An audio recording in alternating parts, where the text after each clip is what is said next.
Welcome back, deep divers.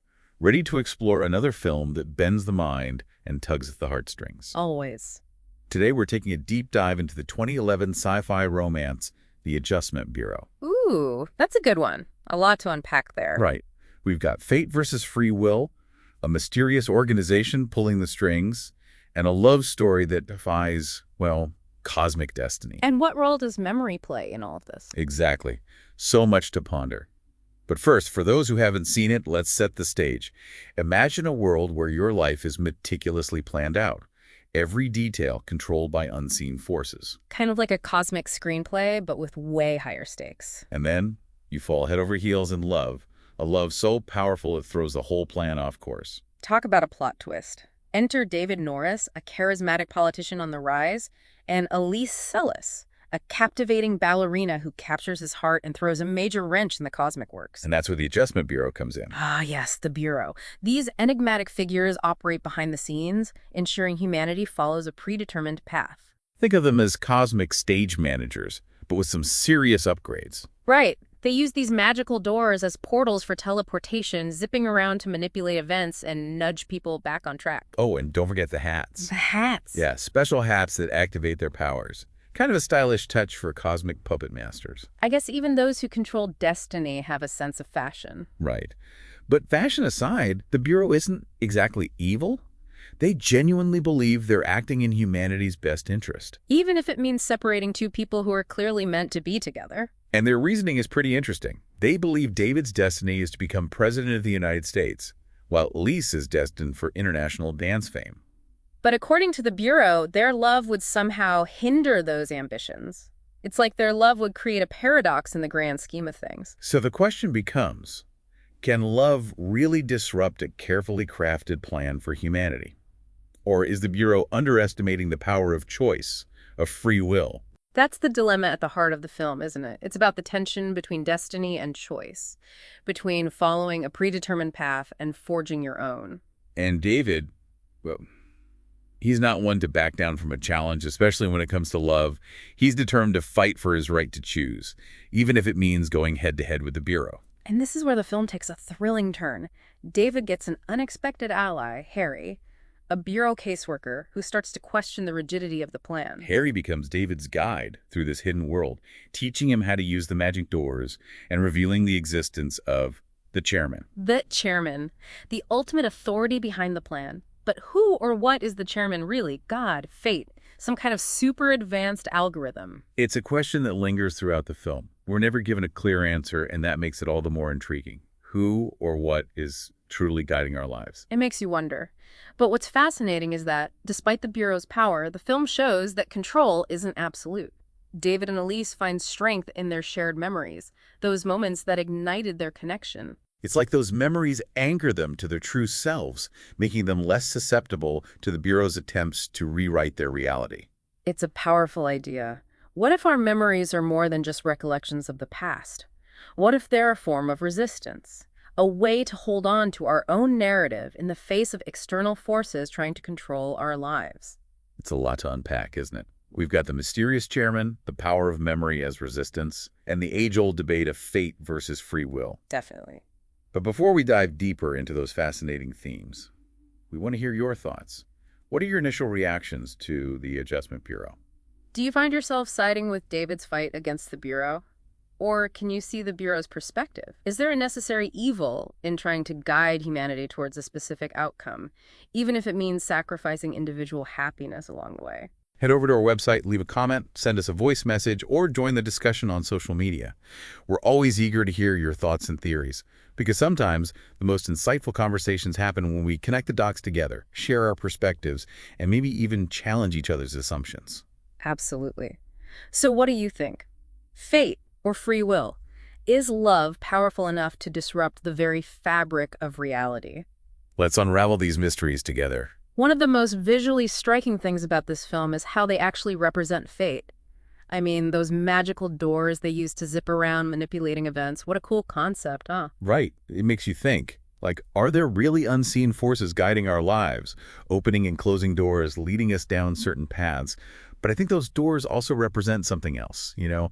Like, those doors could also be seen as possibilities. Ooh, I like that. Different paths branching out from the one we're currently on. It's like the film is saying fate might nudge us in a certain direction, but ultimately we have the power to choose which door to step through. Yeah. It's not so much about fate versus free will, but more like this constant dance between the two. Kind of like we're all playing a game with a set of rules, but within those rules, we still have the freedom to make our own moves. And sometimes those unexpected moves, the ones that defy the rule book, those are the ones that lead to the most interesting outcomes. Like David's choice to fight for his love for Elise. Hmm. He's basically saying, I'm not playing by your rules anymore. I'm choosing my own path, even if it means sacrificing what you think is my destiny. And you know what's interesting? The film never explicitly states why the Bureau is so determined to keep David and Elise apart. Right. They say it's because their love would disrupt their individual destinies, but is there something more to it? Makes you wonder. Maybe their love represents something even more dangerous. Like, what if it represents the power of choice itself, the power to break free from those preordained paths?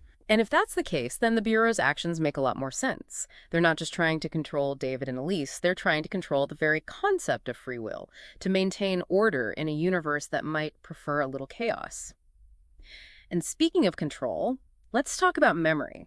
Because in the Adjustment Bureau, memory isn't just about recalling the past, it's about holding on to your identity. It's like those shared memories between David and Elise, those moments that sparked their connection. Those become their weapon against the Bureau. It's like by clinging to those memories, they're clinging to their true selves, resisting the Bureau's attempts to reshape their reality. Right. And that brings up this question. What is real? Is it what we remember?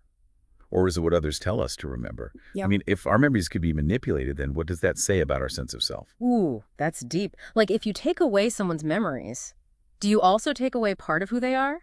And if so, then how much control do we really have over our own identities? Exactly. All very matrixy, isn't it? Like, how do we know it's real? And it makes you think about the ending of the Adjustment Bureau, too. Remember that blank plan Harry gives to David and Elise? Yeah, the blank plan. What was that all about? Were they really given a choice? Or was it just another layer of manipulation? Right. Did they break free from the Bureau's control? Or were they simply fulfilling a destiny that had been carefully orchestrated all along? We're back to square one with that whole fate versus free will dilemma.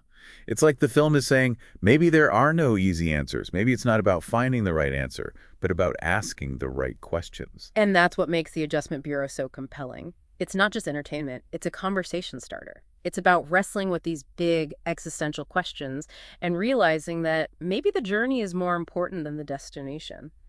Speaking of journeys, let's shift gears for a moment and hear from you, our listeners. What are your thoughts on the nature of memory? Do you think it's a reliable source of truth or something that can be easily manipulated?